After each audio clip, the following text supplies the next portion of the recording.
കാലിച്ചാനടുക്കം രാസ്താംപാറ ശ്രീ ധർമ്മശാസ്ത്ര ക്ഷേത്രത്തിൽ 2027 ഏപ്രിൽ 13 മുതൽ 18 വരെ ബ്രഹ്മകലശ മഹോത്സവം നടക്കുകയാണ്. ഇതിനു മുന്നോടിയായുള്ള ലക്ഷംദീപ സമർപ്പണത്തിന്റെ ആദ്യ കൂപ്പൺ വിതരണോദ്ഘാടനവും സംഘാടക സമിതി ഓഫീസ് ഉദ്ഘാടനവും ലോഗോ പ്രകാശന കർമ്മവും ക്ഷേത്ര തിരുമുറ്റത്ത് വെച്ച് നടന്നു. പരപ്പ ബ്ലോക്ക് പഞ്ചായത്ത് പ്രസിഡന്റ് ബിന്ദു കൃഷ്ണൻ യോഗം ഉദ്ഘാടനം ചെയ്തു. ബ്രഹ്മകലശ മഹോത്സവം ഏപ്രിൽ മാസം മുതൽ നടക്കുകയാണ്.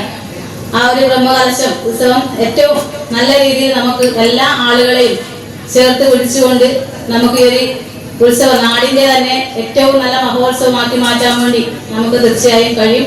അത്തരത്തിലുള്ള ഒരു നല്ലൊരു സംഘാടക സമിതിയാണ് നമ്മൾ ഇന്നിവിടെ രൂപീകരിക്കുന്നത്.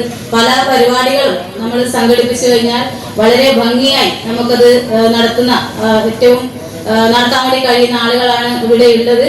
ഇവിടെ ഇതിന്റെ ക്ഷേത്രത്തിന്റെ തുടക്കം മുതലുള്ള കാര്യങ്ങളെല്ലാം അധ്യക്ഷ പ്രസംഗത്തിലും ഒക്കെ ഇവിടെ സൂചിപ്പിച്ചിട്ടുണ്ട്. യോഗത്തിൽ സംഘാടക സമിതി ജനറൽ കൺവീനർ തുളസീദാസ് സ്വാഗതം പറഞ്ഞു. സംഘാടക സമിതി ചെയർമാൻ കരിമ്പിൽ കൃഷ്ണൻ അധ്യക്ഷത വഹിച്ചു. ആദ്യ കൂപ്പണിന്റെ വിതരണോദ്ഘാടനം ക്ഷേത്രം മുൻ മേൽശാന്തി ബ്രഹ്മശ്രീ ശങ്കരൻ നമ്പൂതിരി എണ്ണപ്പാറ വനിതാ ബാങ്ക് സെക്രട്ടറി അനിതയ്ക്ക് നൽകി ഉദ്ഘാടനം ചെയ്തു.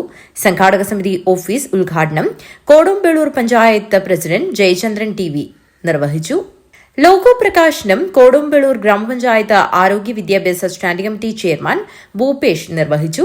ക്ഷേത്രം മേൽശാന്തി വിശ്വൻ പെരിഗമന, 11ാം വാർഡ് മെമ്പർ TP ഫാറൂഖ്, ക്ഷേത്രം ഗുരുസ്വാമി Narayanan, local secretary Aneesh Kumar, Sasidharan Karicheri, Baby MJ എന്നിവർ സംസാരിച്ചു.